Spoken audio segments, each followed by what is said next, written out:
Bienvenida a su programa Hablemos de Salud. Yo soy la doctora Jessica Álvarez y hoy contamos con la presencia del doctor Domingo Martínez. En breve conversaremos con él.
Como dije anteriormente, contamos con la presencia del doctor Domingo Martínez. Doctor, ¿cómo lo presento? Dígame.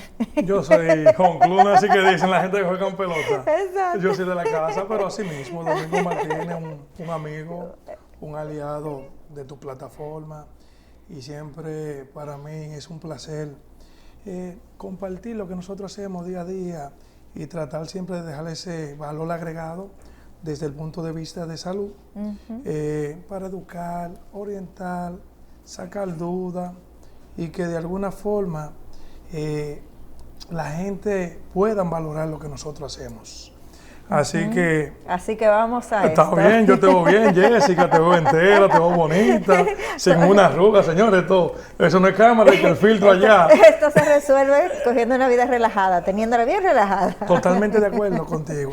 Pero me siento muy honrado siempre que me extiende la invitación para que compartamos de salud, como dice el programa. Hablemos. Sí, de salud. Doctor, siempre nos quedamos con temas pendientes cada vez que usted viene, porque realmente lo que tiene que ver con riñones, y recordándole a la población que esa es su especialidad, nefrólogo, aunque lo vean en estas redes moviendo tanta información, Claro. Siempre se nos queda pendiente el tema de las diálisis, que siento que es un tema que a pesar de que hay mucha parte de la población que recibe ese tratamiento, a lo mejor ni siquiera entienden lo que es. Y yo quisiera que usted me explique, cuando a un paciente llega a diálisis, luego de tener unas situaciones de riñones que lo llevaron allá, ¿cómo es este tratamiento? Fíjate, si bien es cierto, vamos a comenzar por ahí. Sí. Cuando los riñones, que ya en algún momento lo hemos hablado, pero si usted ve este programa por primera vez o por primera vez le toca escuchar diálisis, pues los riñones se van dañando por etapas. Cuando el riñón llega a la etapa 5, se conoce como una etapa terminal, que el paciente necesita de alguna forma ejercer las funciones. Lo que nosotros siempre recomendamos, Jessica, es el trasplante renal. Okay. Pero muchas personas por alguna razón no tienen la oportunidad de recibir un riñón y en lo que espera que llegue su momento o alguien le pueda donar uno o encuentre uno compatible con él, pues nosotros usamos lo que es terapia de sustitución renal, okay, que es lo que se conoce como la diálisis. Ahora bien, la diálisis, hay diferentes tipos de diálisis con el mismo objetivo. Okay. ¿Cuál es el objetivo de la diálisis? Eliminar lo tóxico, controlar sobre todo el tema de la ingesta de líquido, porque por la diálisis hay funciones metabólicas y hormonales que no podemos. Okay. Porque, por ejemplo, sabemos que a nivel del riñón se produce una hormona como la eritropoyetina. Nosotros lo que hacemos es que se la ponemos al paciente durante la diálisis. Entonces está la hemodiálisis, que esta diálisis es la del paciente crónico, que el paciente va a un centro de diálisis y recibe su diálisis 3 veces a la semana. Esta es cada día que le toca, 4 horas, regularmente es en un centro que tenga diálisis, con una enfermera y un personal capacitado. Sí. Aquí existe diferentes tipos de acceso. El paciente puede recibir la diálisis a través de una fístula, que es una cirugía que se hace con el vascular, que es la mejor, que siempre recomendamos. ¿Por qué? Porque de alguna forma el paciente tolera mayor volumen, mayor presión de QB, que es la bomba. Okay. Algunos pacientes, por algunas condiciones de ARS, económico, de dificultad, pues no la reciben, y entonces usamos lo que es los catéteres de hemodiálisis, que hay diferentes tipos de acceso. Se puede poner subclavio, yugular, femoral, y que este paciente recibe esta diálisis. Okay. Ya sea por fístula o sea por catéter, se conectan 2 líneas, una por donde sale la sangre y entonces pasa por el filtro, y una vez que esa sangre es limpiada, esta sale entonces por la salida y retorna al cuerpo. Okay. Y ese proceso se hace por 4 horas. Okay. O sea que ese flujo de esa sangre va por 4 horas limpiándose cada vez que pasa. Hasta que se elimine la mayor cantidad posible de toxina o uremia, que es lo que complica al paciente. Ahora bien, está la diálisis peritoneal, que regularmente esta es una diálisis ambulatoria. También está automatizada, que uno le facilita una máquina y se puede dializar a través de una máquina. Y esta, por ejemplo, nosotros usamos en pacientes jóvenes, pacientes que trabajan, pacientes que tienen mucha actividad, porque le permite dializarse, por ejemplo, en su oficina. Okay. Una persona que sea contable dice, bueno, se le da una comunicación para que sea un poquito flexible, y si tiene las condiciones de higiene y demás, o se prepara un espacio, ese paciente se puede dializar mientras trabaja. Okay. Algo que no puede hacer con la hemodiálisis convencional, que es la que se da en el hospital o en algún centro de diálisis. Entonces también está ya la diálisis, que es para esos tipos de pacientes ingresados, tipos de pacientes que están en cuidados intensivos, recordando de que hay terapias que son agudas. Aguda es cuando nosotros tenemos la sospecha de que posiblemente ese paciente pudiera recuperar la función renal en su totalidad o no necesitar diálisis, y ya el paciente que es crónico, que hasta que no reciba un trasplante debe de permanecer recibiendo la terapia. Ok. Doctor, cuando a un paciente se le da diálisis, ¿el aparato limpia la sangre del paciente cada vez que pasa, o se utiliza alguna sustancia dentro del aparato que es lo que limpia la sangre? Claro, en cuanto a la composición, para que se dé una diálisis se tienen que dar varios factores, desde estructura, drenaje, la toma de agua, y todo eso, la mezcla de la solución, que es primordial. Claro que sí. Y el filtro, que es el riñón artificial, que es donde se hace el intercambio de la molécula, que pasa un lado sucio y la sangre la purifica, que así mismo se conoce, más las líneas que confubulan esto. En la diálisis peritoneal, el paciente obviamente recibe en bolsas. Los pacientes de peritoneal me entienden perfectamente, y el catéter es en el abdomen, y obviamente se introduce la bolsa, hay un tiempo de permanencia para que se produzca el intercambio, y luego se drena también. Esta es menos, ¿cómo te explico? Menos compleja. ¿Esos son los pacientes que tienen como una bolsita en el estómago a veces? No, es un procedimiento muchas veces que se le hacen cuando hay pérdida de del colon, colostomía creo que se llama, pero el paciente recibe 2 catéteres introducidos que conecta uno para recibir y otro para salir con un tiempo de permanencia. Y la diálisis que son los pacientes agudos, regularmente este tipo de máquina viene ya con todo hecho, de que no hay que usar drenaje, de que no hay que tener toma de agua, sino que todo se hace con la máquina. Es tanto así que aquí es importante, en la diálisis aguda, por ejemplo, pacientes que están en UCI o que no se pueden mover de la habitación, este tipo de terapia llega donde esté el paciente. En la diálisis convencional, el paciente se dializa, va a su casa. Para que te fíjate ahí que hay dos fenómenos totalmente diferentes. En la crónica, el paciente va a la diálisis.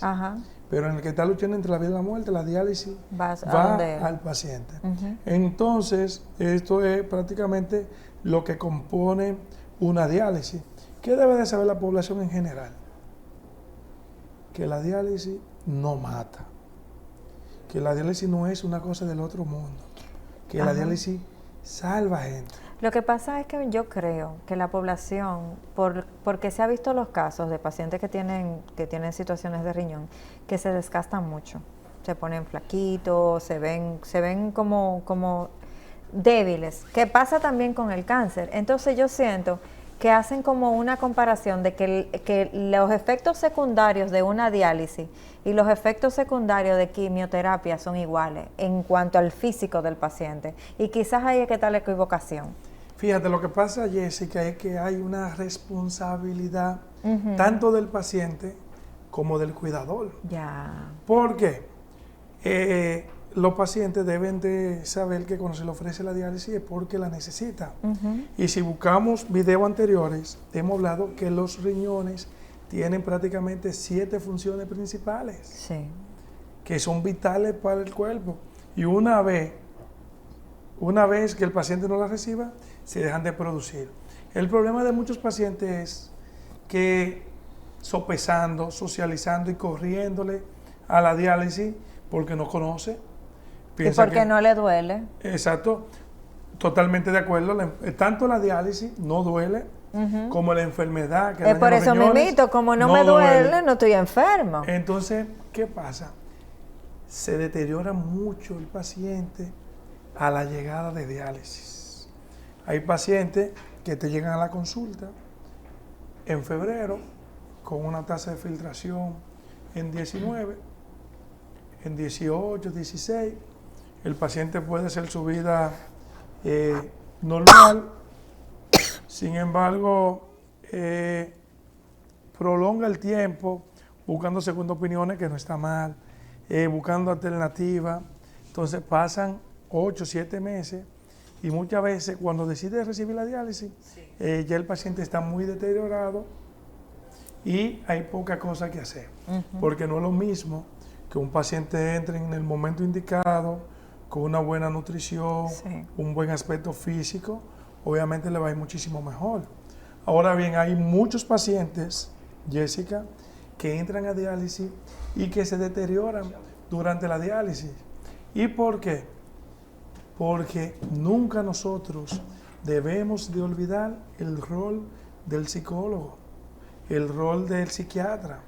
La mayoría de los pacientes, en más de un 50% de los pacientes, se deprimen, se desaniman y muchas veces ese paciente cae a diálisis, está depresivo, nadie lo nota, no se toman los medicamentos, dejan de comer, falta la diálisis y hacen de todo contrario a lo que el médico le dice y dicen, solamente hizo entrar en diálisis, se lo comió la diálisis. Se lo comió la diálisis. No, mi rey, la diálisis no te comió.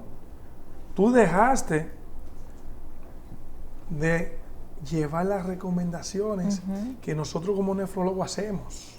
O sea que son muchos factores. Y hay otros médicos, otros pacientes que quizás no tienen un cuidador. Porque tienen una silla de ruedas, tienen un cáncer de próstata que muchas veces hay que dializarlo, tiene una comorbilidad que lo hace depender de un cuidador.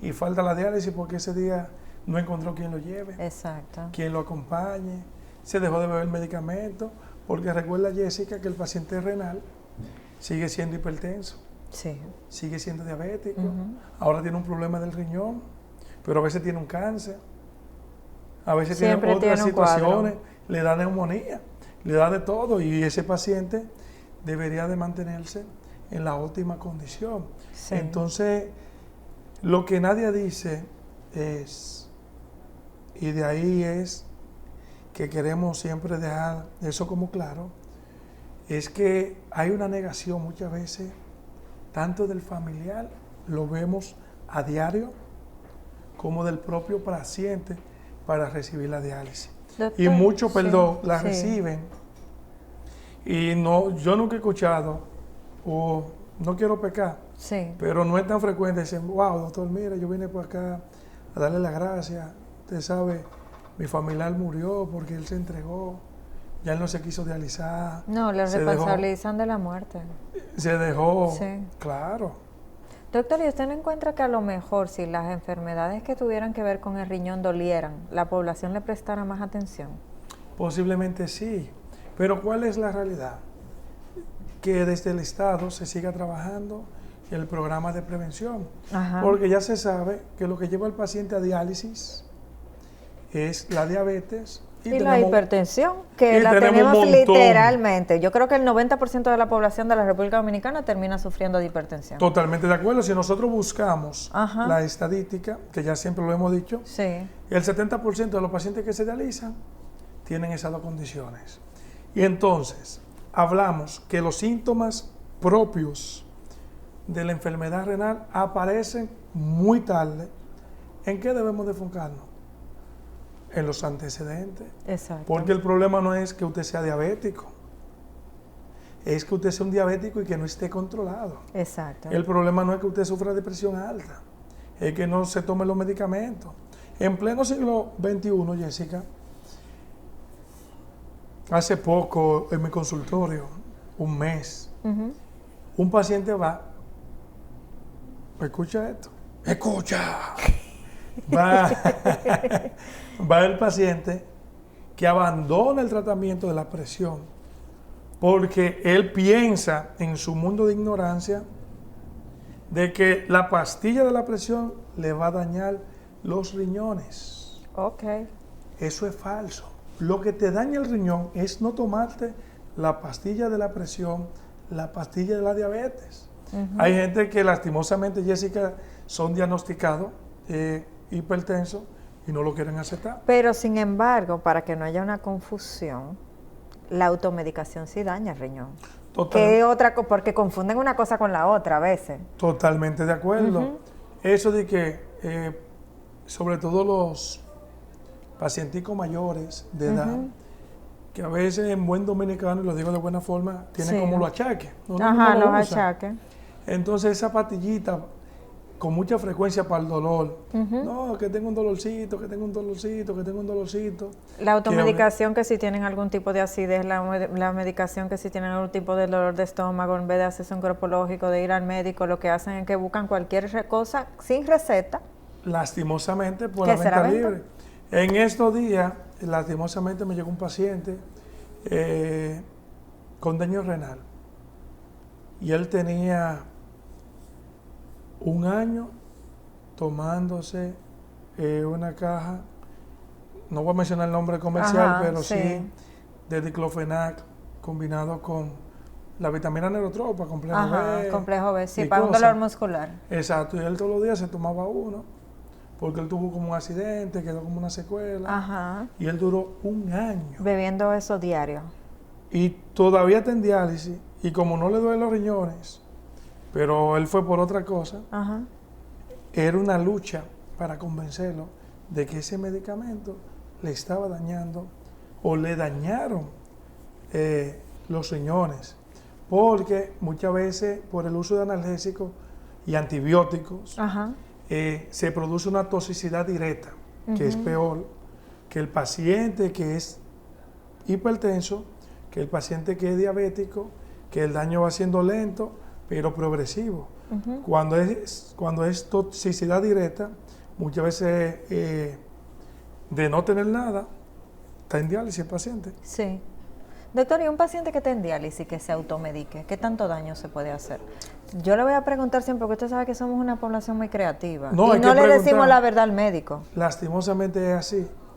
Fíjate, ya que el paciente está en diálisis, si va a su diálisis, se supone que ese paciente va y se ve con un médico interdiario. Entonces, no debería de automedicarse. Ahora bien, cualquier suplemento dietético, vitaminas, porque por ejemplo el zinc, y si tiene fósforo y cosas, eso pudiera ser un problema. Incluso siempre lo hemos dicho, el agua de coco en el paciente en diálisis lo mata. No es que si tú te tomas un poquito, el día que te toca la diálisis, te va a morir, porque a través de la diálisis se elimina el potasio, pero el tú consumir pensando que te va a mejorar los riñones, eso es falso. Entonces, nosotros nunca, o nosotros no, cualquier médico nunca te va a recomendar la automedicación, porque se dan dos fenómenos. Conozco de personas que son malísimos para ir a un consultorio y que toman medicamentos todo casero y no le pasa nada. No es que no esté expuesto. Y que quizás no lo sienta, que no es que no le pase, que no lo sienta en el momento. Y está el que va y busca una sugerencia, muchas veces con un dependiente de farmacia, y paga un precio muy alto. Se toma el medicamento 3 días o 4 días después, viene la sintomatología, vienen los cambios, y cuando viene la analítica, ¿y qué tomaste? Me tomé este medicamento, y empeora la función renal. Porque ¿cuál es la realidad, Álvarez?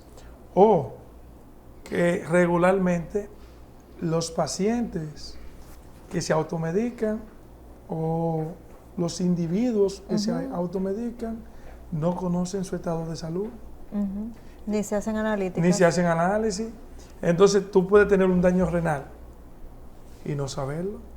Y quizás tus riñones están funcionando un 50% y no es que tú no necesites un antibiótico. Pero vas a entorpecer. Pero tú lo que no necesitas es, totalmente de acuerdo, la dosis para un riñón normal. Exacto. Se te pone una dosis de acuerdo a la depuración de tus riñones. Doctor, usted sabe que ahora que estamos hablando de la automedicación, se han vuelto muy de moda unas sustancias que están utilizando, que creo que son para diabéticos, para rebajar. Y hay una población sana que está utilizando estos medicamentos, que son inyecciones, para rebajar porque le quita el apetito. ¿Qué le puede, según usted ha podido observar o leer, estos medicamentos afectan los riñones cuando son usados de manera descontrolada y sin atención médica? Fíjate, todavía hay muchísimos estudios a favor y otros que faltan por salir. Ese tipo de medicamento, que es súper caro, tiene sus indicaciones específicas. Pacientes diabéticos, sobre todo tipo 2, se abre una brecha ya como para los tipo 1. Recientemente se hablaba de eso en el Congreso que hace poco pasó.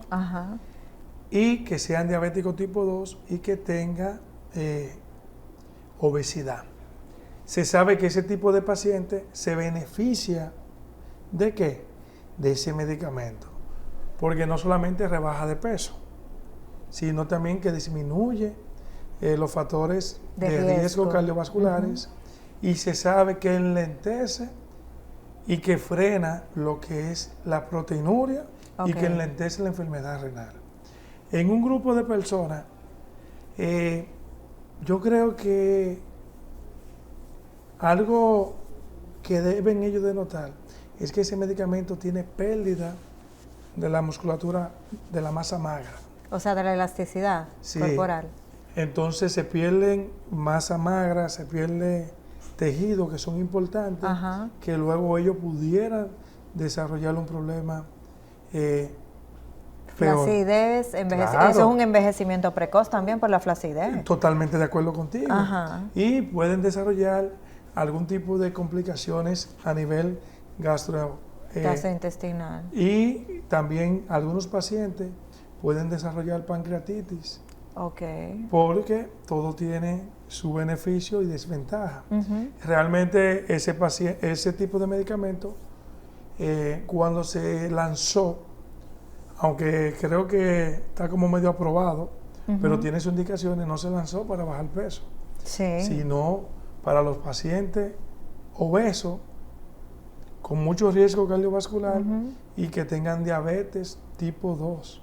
Y se sabe que este medicamento hace que el paciente llegue mucho más tarde al paciente, tenga menos episodios cardiovasculares y que si tiene algún tipo de pérdida de proteínas, se le frene. Pero para el paciente que lo necesita. Claro.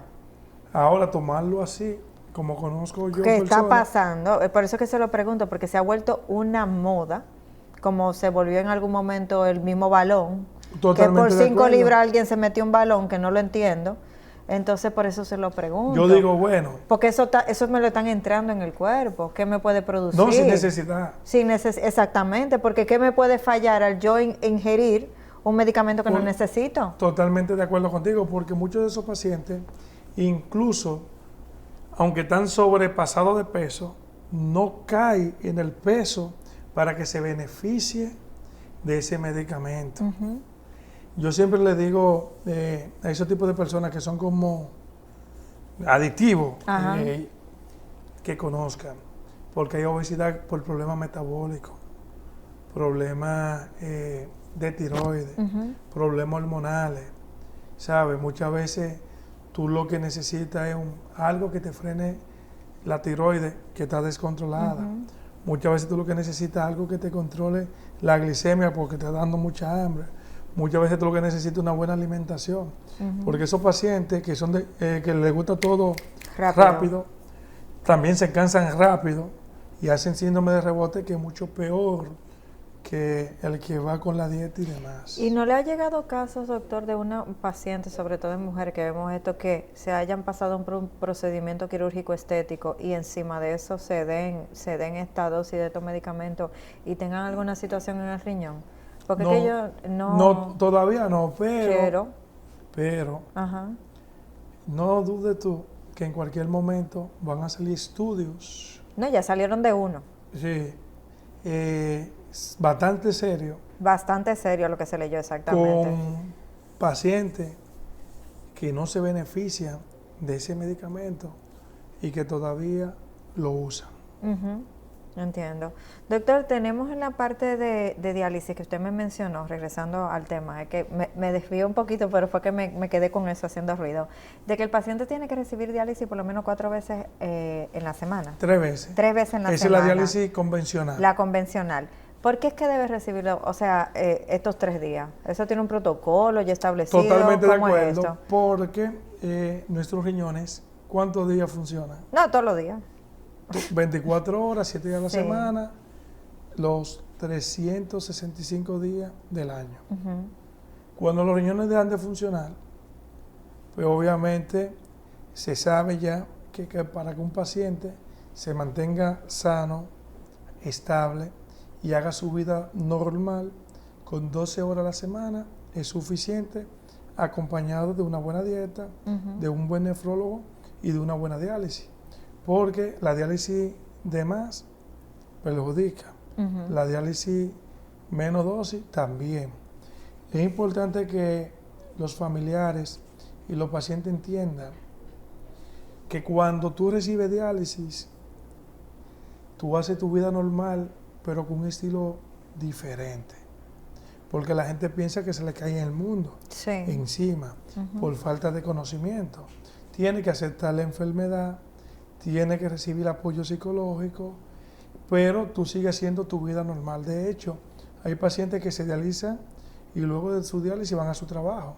Otros salen a tasear y otros háganse en su vida normal. Ahora bien, tú tienes un cambio de vida porque antes, tú te levantabas quizás para ir al trabajo. Hoy te tienes que levantar para recibir tu diálisis, pero tú sigues viviendo. La diálisis de hecho ni duele, solamente tú sientes la aguja cuando te la colocan, pero la diálisis no es dolorosa. Y hay pacientes que tienen más de 15 años, 20, 30 años. Hoy en día pasado un paciente en el último programa que vino me llamó, que quería consultarle y demás, que tenía 30 años en diálisis. El problema muchas veces del paciente en diálisis es que aún recibiendo la diálisis, no ha aceptado que tiene su condición. Que tiene su condición. Entonces se da otro fenómeno. Bueno, ya los riñones están dañados. Y en vez de verlo como una segunda oportunidad, lleva un estilo de vida que muchas veces lo omiten, lo niegan, pero que uno ya se da cuenta.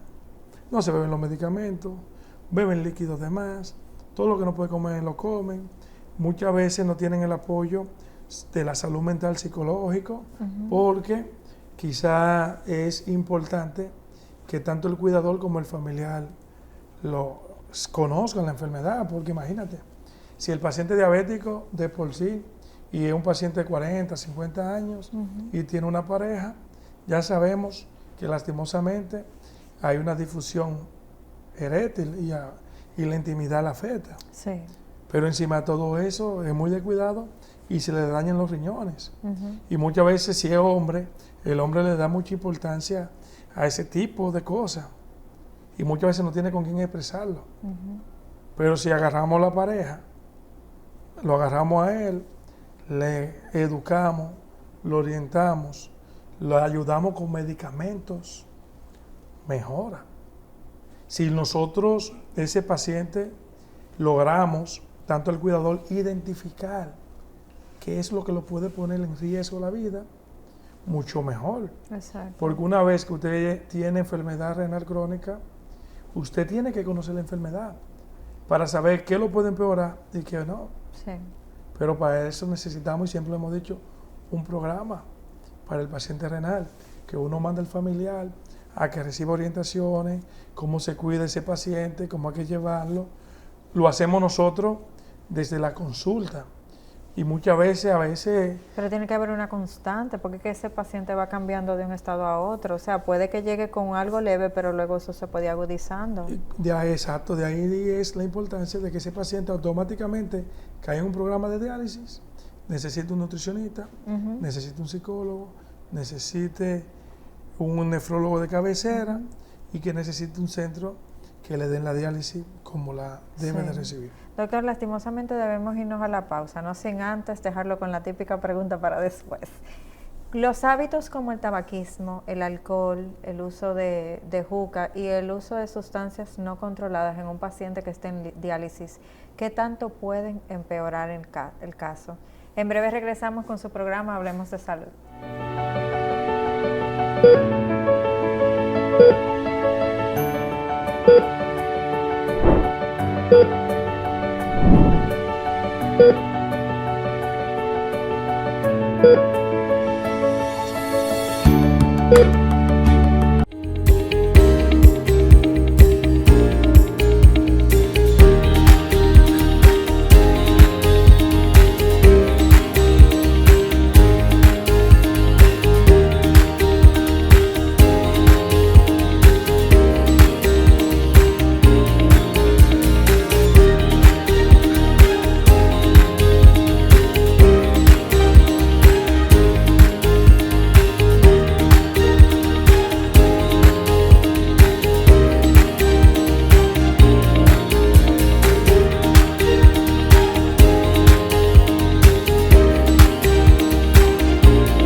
Regresamos nuevamente a su programa Hablemos de Salud con el doctor Domingo Martínez. Doctor, nos quedamos con el tema de estos pacientes que están en diálisis, pero tienen estos hábitos, tabaco, tienen el alcohol, pueden que usen sustancias controladas, pueden que utilicen la juca. ¿Usted sabe por qué se lo pregunto? Porque estamos hablando mucho de la enfermedad mental y generalmente pacientes que tienen enfermedades, tienen situaciones de depresión y todo lo demás, tienden a buscar sustancias que lo hagan sentir bien y puede que se encuentre con un cuadro de un paciente que esté en diálisis que esté consumiendo este tipo de sustancias. ¿Qué tanto le puede afectar? Que no es aislado. Ajá. Hay pacientes que lastimosamente tienen problemas de consumo de cocaína. Ajá. Y en mi formación de residencia, habían pacientes que uno lo encontraba en el baño, que decían voy al baño, y hacían infarto, usando cocaína. Hay pacientes que siguen fumando, y es lo que nosotros hablamos, porque no quieren aceptar la enfermedad. Para que tengan una idea, en el paciente sano, una persona con uso de tabaquismo tiene 9 veces de caer en diálisis comparado con aquellos que no fuman. Okay. Y una vez que tú entras a diálisis, obviamente todo eso, en conclusión, ¿en qué se traduce? En que te reduce la calidad de vida. Ya 9 veces menos. Y la esperanza de vida. Porque si usted sigue fumando, tiene riesgo de que te siga dando el cáncer que no te ha dado. Ajá. Adicional a la enfermedad renal, a la diabetes y a la presión, tiene el riesgo de que te dé el cáncer que tú no andas buscando. 2, te aumenta muchísimo el riesgo cardiovascular y te acorta la esperanza de vida, porque un fumador tiene más riesgo de hacer neumonía, de que dé un ACV, de que tenga calambres, sensación de hormigueo, porque reduce el flujo sanguíneo. Sí, claro. Igual el que fuma juca empeora. Y es lo que te decía. Hipócrates decía que antes de sanar a una gente, le pregunte si quiere ser sanado. Porque muchas veces de nada te sirve ponerte un tratamiento si tú no estás dispuesta a renunciar lo que está haciendo el daño. Claro. Y la mayoría de estos pacientes lastimosamente mueren rápido en diálisis, pero mueren antes de tiempo. Pero no es que la diálisis lo mata, es que usted no se cuidó. Es que caemos en que no se lleva de la recomendación. Sí. Hay pacientes que siguen fumando cannabis. Y en el caso del alcohol también, porque como el alcohol, uno se supone que tiene que se trabaja en el riñón para que salga la toxina. Yo me imagino que también es igualito de peor. Pero de hecho, el alcohol es una sustancia cancerígena. Ya. El alcohol se asocia con cáncer de próstata. Si los que fabrican alcohol dicen que el consumo de alcohol es perjudicial para la salud, para el que no tiene problema, para el que no tiene problema, imagínate ya para el que tiene problema. Ahora, tú te has preguntado cómo afecta la salud. Ahora, si te dicen el consumo de alcohol o el consumo de cigarrillo aumenta el riesgo de que tenga cáncer, ¿qué va a pasar con la venta? Quizá un poco de concientización. Sí. Pero el alcohol, obviamente, es una sustancia cancerígena. De que tú te puedas tomar un mal día, una copita de vino, un trago social, quizás sí, no hay problema. Pero eso sobre todo en el paciente sano. Porque usted que está tomando medicamentos y recibiendo medicamentos, cuando usted consume alcohol, eso produce interacciones y aumentan los efectos adversos. Por ejemplo, el que es diabético y toma un poquito de alcohol, si nosotros que no somos diabéticos, nos tomamos el alcohol y al poquito rato nos da como una hipoglicemia. Imagínate el que se está bebiendo un hipoglucemiante, le aumenta el efecto. Pero también neutraliza algunos efectos de medicamentos que andamos buscando, por ponerte algo así. Entonces, obviamente, ese tipo de paciente que no se cuida es más propenso a tener recaída. El paciente que se cuida, Jessica, muchas veces dura 2 años, 3 y hasta más sin tener un ingreso. Y muchas veces el paciente que no se cuida no sale del hospital. Y no solamente eso, que aumenta los gastos. La familia se cansa. Y cada vez que se porta mal, lastimosamente, su vida, su esperanza de vida se disminuye y su calidad de vida. Porque, por ejemplo, el paciente en diálisis, si bien es cierto, hace una vida normal como cualquiera, pero con ciertas modificaciones. Pero le sigue dando riesgo de que le dé un ACV. Ujú. ¿Por cuánto tiempo tiene que dializarse un paciente ya cuando tenga una condición de esta? Hasta que reciba un trasplante renal. Ok. Entonces, ese paciente si sigue teniendo, y de forma mucho más probable, todas las enfermedades que a un individuo sano le puede dar. Son más propensos. Ujú. Entonces, si usted está en diálisis, tiene una enfermedad renal, le dicen come moderado, disminuye el consumo de proteína, Ujú. disminuye el consumo de sal, deja el tabaquismo, olvida el alcohol, ¿sabe? Ahí es que te decía que muchos pacientes necesitan el apoyo de la salud mental. Sí, doctor, usted ha mencionado pacientes sanos. Y no sé, corríjame si la información que le voy a preguntar ahora está equivocada, pero yo he visto pacientes que ingresan a la UCI y no necesariamente tienen una condición de los riñones, sin embargo le hacen diálisis. ¿Esto es correcto y se hace por algo en particular? Fíjate, claro que sí. Sabe que las estadísticas, muy buena pregunta, Jessica. Las estadísticas dicen que el 50% o el 70% Ujú. de los pacientes que son llevados a la unidad de cuidados intensivos Sí, presentan algún tipo de daño renal. ok. Y que de ese 70%, el 50% posiblemente va a necesitar terapia de sustitución renal. Ok. Lo que pasa es, y muchos familiares a veces no lo entienden, y el Ujú. paciente a veces no puede tomar decisiones, que el paciente, por ejemplo, tiene un accidente, el paciente tuvo una neumonía, hizo una sepsis, el paciente por alguna razón se le frenó el riñón, pero no fue por esa causa que lo llevaron, ni que lo ingresaron. No, pero... Recuerden que el riñón lo dañan, el riñón no se daña. El riñón es un órgano tan noble que hasta tu automedicarte lo puede empeorar.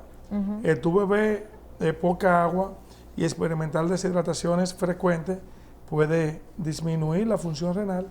Cuando el paciente está en diálisis, entonces, por alguna razón, medicamentos, Ujú. dejan de orinar, la misma enfermedad lo lleva muchas veces a falla multiorgánica, Ujú. ese tipo de paciente, y necesita una diálisis que cuando se recibe a tiempo es transitoria.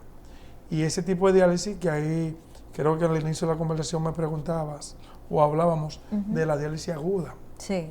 Ese paciente no sufre los riñones, no tiene antecedente renal, yo lo llevo porque tiene una infección en la sangre y ahora me sale un nefrólogo en la sala de espera.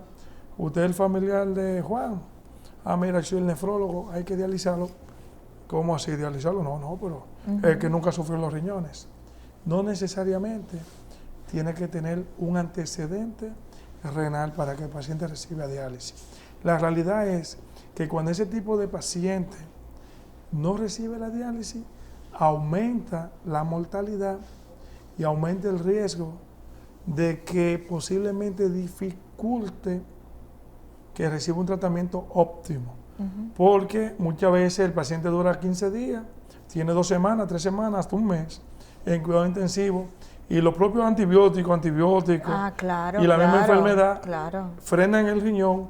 Entonces el intensivista dice, mira, yo necesito quitarle soluto, Ajá. yo necesito desintoxicarlo un poco porque quiero usar antibióticos, porque el tema de la infección no ha cedido. Sí. O el paciente está en sobrecarga hídrica porque el corazón está fallido.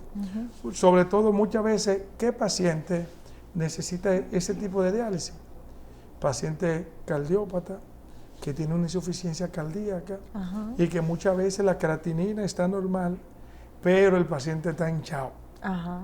Pero la creatinina está en 1.2, 1.8. Pero está acumulando. Pero está acumulando líquido, Ajá. reteniendo líquido, y simplemente para que no te haga un edema agudo de pulmón, para que no se reinfalte, para que no haga una complicación, tenemos que dializarlo, sacarle toda esa agua que está de más, Ujú. y eso le permite al paciente, obviamente, responder más rápido y al propio intensivista recuperarlo más. Sí, pues justo también estoy pensando, doctor, porque esta es una pregunta bastante, o sea, que es muy curiosa.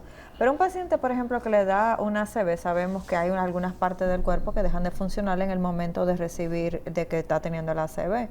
Puede que en este momento una de las partes que sean afectadas directamente sea el riñón en su funcionalidad. Y que cuando dure ese tiempo, ese tiempecito, sin funcionarle, porque no está recibiendo como las señales de función, se daña de manera permanente. No necesariamente el paciente que presente un ACV se le dañan los riñones. De hecho, hay muchos pacientes que le dan ACV y ellos recuperan con terapia y todo toda su función, y hacen su función normal. Lo que pasa es que muchas veces quedan con alguna secuela y el paciente no come, tiene dificultad para ingerir líquido, se sobremedica. Entonces, a veces tienen problemas para tragar. Y si el paciente es diabético, hipertenso, y no se ve los medicamentos, porque no tiene un cuidador que tenga la paciencia para dárselo, ¿qué va a hacer? La presión no controlada de ese paciente le va a dañar el riñón.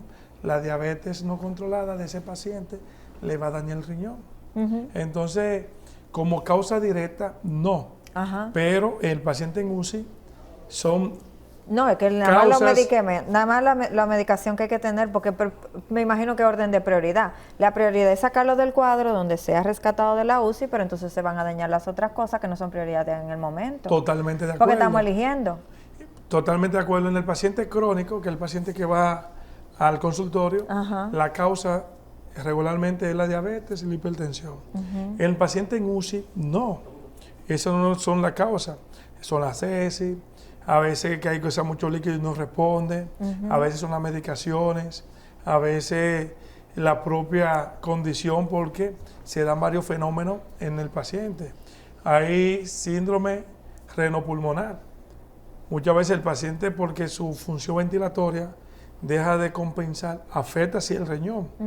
Hay pacientes que cuando su corazón deja de funcionar, de bombear la sangre como debe, daña el riñón. Hay pacientes que cuando tienen problemas hepáticos, también de alguna forma dañan los riñones. Entonces, el paciente que tiene una anemia, porque hay pacientes que van, por ejemplo, con una fractura de cadera y sangran 7 litros de sangre. Y a veces no hay forma de corregir ese sangrado. Y aunque lo estén transfundiendo, en algún momento la pérdida de sangre es tan rápida, más rápida que la compensación, que el paciente hace una necrosis tubular aguda por falta de ¿qué? De líquido. Y hay que dializarlo para que no se quede en diálisis. Entiendo. Doctor, fuera de las enfermedades que conocemos, o sea, que sea ya la hipertensión, que sea la diabetes, ¿cuál otra causa que tal vez se le dé poca importancia? ¿Qué otra situación pudiera dañar el riñón que usted se lo ha encontrado en la consulta y las personas ni lo piensan? Sobre todo los envejecientes. Los envejecientes muchas veces duran 5, 6 días con fiebre. Y esa deshidratación severa en ese pacientico le afecta el riñón. Esos pacientes a veces que se dan caso, el día pasado yo tuve una paciente que duró 3 semanas. Con fiebre. Con diarrea. Deshidratación total. Y eso obviamente da un tipo de lesión renal que se conoce prerrenal, que muchas veces cuando llega a tiempo se le responde el líquido, se le corrige la causa y el riñón arranca. Pero muchas veces hay que dializarlo. El paciente en casa que se toma una pastilla para todo. Hay personas que yo lo pudiera entender, pero a veces el que yo te entienda no te quita el riesgo de que tú te fuñas en buen dominicano. No, doc, yo no aguanto dolor con tantos medicamentos que hay. Yo no le aguanto un dolor a nadie. Ahí, miren, el día pasado me llegó una chica, dolor de cabeza, 15 días, bebiendo analgésico y demás. Movió un poquito la creatinina porque le está dando duro. ¿Cuál era el problema de ella? La presión. No. La vista. Normal. Entonces yo me quedo mirándola y ella no sufre de nada. Y el dolor de cabeza, le hacemos resonancia, le hacemos y todo bien. Y yo le digo, ¿tú no usas ningún medicamento? No, que ya no uso. ¿Tú usas lentes? Sí. ¿Y por qué tú no lo usas? No, para leer. tú sabes que el dominicano anda leyendo. Ajá. ¿Y cuántas veces a la semana tú lees? No, a veces. Los anuncios. Entonces, automáticamente, casualmente hoy, ella fue al consultorio y tiene como 5 días que no le duele la cabeza luego de usar los lentes. Y ahí es la importancia de que a veces no es el síntoma que hay que tratar, sino corregir la causa. Porque dice la Biblia que el pueblo pereció por falta de conocimiento. Totalmente. Si esa chica, por ejemplo, quizá el oftalmólogo se lo dijo, porque eso es muy básico, no creo que se le caiga peso, de que mira, tiene que usar los lentes permanentes, y la gente a veces por comodidad, a veces porque no tiene la montura que desea, fina. Fina. Para que no esté tan seria. Entonces, no lo usan porque no se sienten cómodos. Entonces, ¿qué pasa? Se le olvida y lo que menos asocian es que ese dolor de cabeza que te obliga a usar acetaminofén, pero que después no te lo quita, que después, qué sé yo, que ultra, que después diclofenac, que después meloxicam, que después usar de drogas más altas, todo eso tú estás pagando un precio. Muchas veces tú llegas al consultorio y no tienes nada, pero en el caso de esta joven de 37 años, la creatinina estaba en 1.9. Cuando ella vino con el control, bajó a 1.6. Obviamente necesita un seguimiento, pero lo que te quiero decir es que ella estaba cursando con una toxicidad directa que le afecta el riñón, producto de un consumo innecesario de antiinflamatorios, de analgésicos que compran en la farmacia, porque ella iba a durar hasta diciembre tomando medicamentos, porque el problema era los lentes. Y así, sobre todo, hay muchísimas enfermedades. Hay una modalidad, no la voy a maltratar, porque a veces yo me pongo mi vitamina C, tú sabes. Pero muchas jóvenes hay un exceso de vitamina C. Sí. Hay un exceso de vitamina D. Eso repercute. Por ejemplo, la vitamina D la vitamina C forma piedra. Y a veces esas piedrecitas que se forman pudieran ser moletosas y pueden obstruir el riñón. Totalmente. Directamente afectado. O sea que si buscamos el riñón hasta porque tú le hables mal, se pone triste y dice no va a funcionar. ¿Qué a veces pasamos desapercibidos? La comida. Hay gente que tiene problemas, que quieren comer de todo. La gente que comen subido de sal. La gente que no hacen ejercicio. Se sabe ya que no es lo mismo un riñón para un peso de 140 libras que tú le metes 180, tú lo obligas a que trabaje más. Sí. Las personas que son fumadoras, las personas que tienen hábitos tóxicos, la persona que de alguna forma no se cuida. Porque hoy hablamos del cuidado renal. ¿Tú quieres cuidar tus riñones? Cuida tu salud. Sí.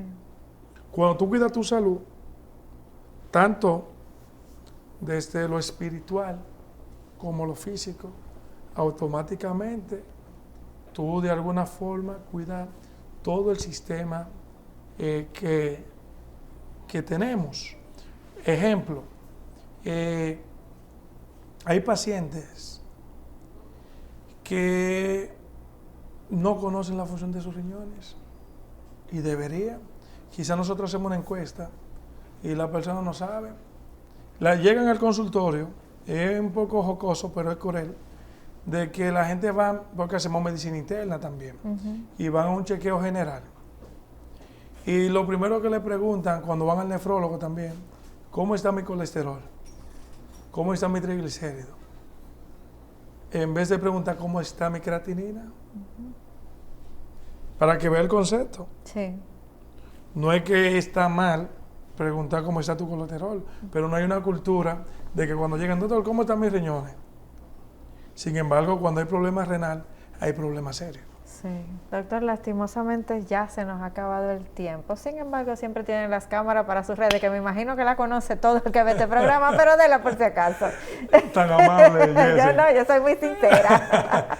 Bien, para los que quieran seguirme, ¿verdad? Porque no es obligado. Claro, porque no es obligado. DR Domingo Martínez, Instagram, YouTube, Twitter y demás. Y me pueden contactar a través de WhatsApp 829-340-381.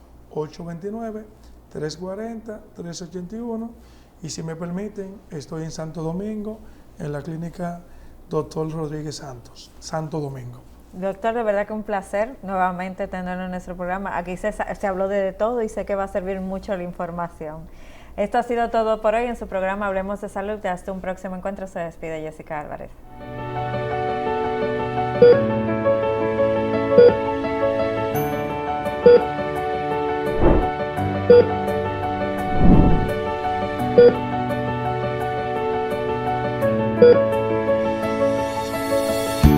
Thank you.